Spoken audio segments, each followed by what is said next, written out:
नमस्कार दोस्तों। अभी पश्चिम उत्तर प्रदेश के प्रथम चरण के चुनाव में कुछ ही दिन बाकी हैं और अब राजनीतिक पारा वहाँ पे चरम पे पहुँचने लगा है। जितने भी प्रमुख प्रत्याशी हैं उन्होंने अपनी पूरी ताकत झोंक दी है और जो पार्टियों के बड़े लीडर हैं वो भी क्षेत्र में चुनावी दौरे कर रहे हैं। हमने पिछले अंक में बात किया था आपसे फतेहपुर सीकरी के चुनावी इतिहास के बारे में और वहाँ पे कौन कौन से मुद्दे हैं। वहाँ पे हमने ये भी बताया था आपको कि कौन कौन से प्रत्याशी अपना भाग्य आजमा रहे हैं और हमने आपको बताया था कि अगर जो बसपा के प्रत्याशी हैं वो अगर मजबूती से चुनाव लड़ते हैं तो इसको त्रिकोणीय बना सकते हैं। तो ऐसा होता हुआ हमें दिख रहा है।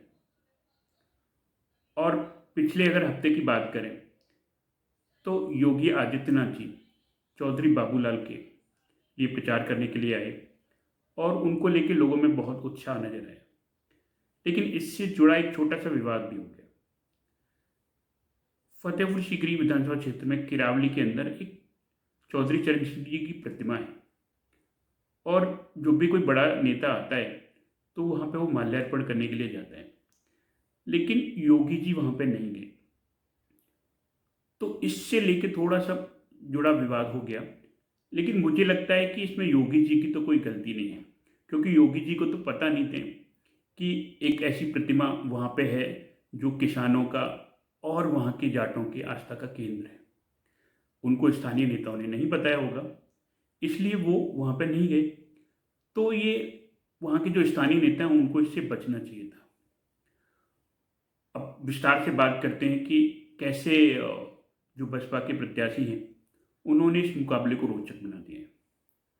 दोस्तों, हम आपको 5 बातें बताएंगे, 5 बड़े कारण जिनकी वजह से हमें लग रहा है कि ये मुकाबला न सिर्फ त्रिकोणीय है बल्कि ऐसा लग रहा है कि बसपा के प्रत्याशी बाकी प्रत्याशियों पर भारी भी पड़ सकते हैं। तो पहला इस कारण की अगर बात करें तो पहला कारण ये है कि अगर पिछले 3 चुनावों की बात करें तो उसमें से 2 बार बसपा का प्रत्याशी विजयी रहा है और 1 बार उसने दूसरे स्थान पर रहा था 2017 में। तो यहाँ पे बसपा का एक बेस वोट है और वो करीबन 50 से 60 हज़ार के बीच में है और पिछले तीनों चुनावों में वो उनको मिले हैं। तो एक बड़ा कारण है। दूसरा कारण हमें लगता है कि जो बसपा के प्रत्याशी इस चुनाव में उतरे हैं वो युवा हैं, पढ़े लिखे हैं, तो युवाओं के बीच में वो कनेक्ट कर पा रहे हैं। ये एक बड़ा मुद्दा यहाँ पे हो सकता है, क्योंकि आपको याद होगा कि योगी जी जब आए तो उन्होंने मंच से संबोधित करते हुए बाबूलाल जी को युवा बुलाया और बोला कि युवाओं में उनको लेके काफ़ी उत्साह है। तो उसका कारण ये हो सकता है कि इस क्षेत्र में लोग इस बात को मुद्दा बनाए हुए हैं कि जो बाबूलाल जी की उम्र है वो अब काफ़ी हो गई है और बाकी लोगों को भी मौका मिलना चाहिए। तो शायद इसी की वजह से उन्होंने ऐसा बोला। लेकिन मुझे ऐसा भी लगता है कि बाबूलाल जी का क्रेज अभी भी युवाओं में है। तो हो सकता है कि उन अपने प्रतिद्वंदियों को वो जवाब देना चाहते थे, लेकिन अगर वो जवाब योगी जी के मुंह से आए तो उसकी बात ही कुछ और होती है। तो तीसरी कारण की बात करते हैं।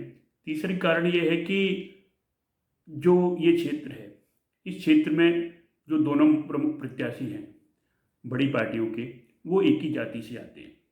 लेकिन जो मुकेश राजपूत हैं वो गैर जाट प्रत्याशी हैं और वो इस चुनाव को जाट और गैर जाट बना सकते हैं। अगर वो ऐसा बनाने में कामयाब रहे तो उनके जीतने की संभावनाएं बढ़ सकती हैं। तीसरा जो हमने कारण बताया उसमें ये समझना महत्वपूर्ण है कि इस क्षेत्र में ब्राह्मण मतदाता भी अच्छी खासी संख्या में हैं और वो करीबन 50 हज़ार के आसपास हैं और उनका रुख ये तय करेगा कि ये चुनाव किस तरफ जाएगा। इसके अलावा जो वैश्य मतदाता हैं वो भी अभी डिसाइड नहीं कर पा रहे हैं कि वो किधर वोट डालेंगे। तो ये जो आखिरी हफ्ते का चुनाव प्रचार है ये बहुत महत्वपूर्ण है। इसमें चुनाव बन भी सकता है और बिगड़ भी सकता है। तो देखना रोचक होगा कि जो प्रमुख जातियां हैं क्षेत्र की वो किसकी तरफ जाती हुई दिखती हैं। जो चौथा हमें एक कारण यहाँ पे लगता है, वो ये लगता है कि जो यहाँ पे ओबीसी वोटर है और जो अन्य पिछड़ों में आते हैं, वो जो बसपा प्रत्याशी हैं उनके पीछे लामबंद हो सकते हैं, क्योंकि और कोई ऐसा प्रत्याशी नहीं है जिसको वो वोट डालें। वैसे दोस्तों, हमें लगता है कि जो चुनाव है वो विचारधारा के ऊपर और मुद्दों के ऊपर लड़ना चाहिए, लेकिन जो होना चाहिए वो हो जरूरी तो नहीं है।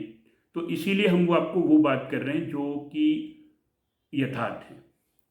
एक जो आखिरी कारण जो मुझे नज़र आता है, पांचवा कारण, वो है कि इस क्षेत्र में जो भाजपा विरोधी वोट है वो उसी को जाएगा जो मुख्य मुकाबले में होगा। और मुख्य मुकाबले में अगर बसपा के प्रत्याशी रहते हैं तो भाजपा विरोधी वोट भी उनको मिल सकते हैं।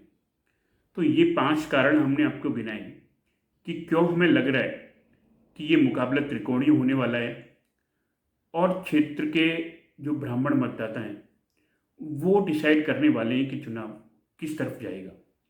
लेकिन दोस्तों, मैं आपको बता दूं कि ये जातियों के आंकड़े रखे हुए रह जाते हैं अगर कोई प्रत्याशी लोगों को पसंद आ जाता है।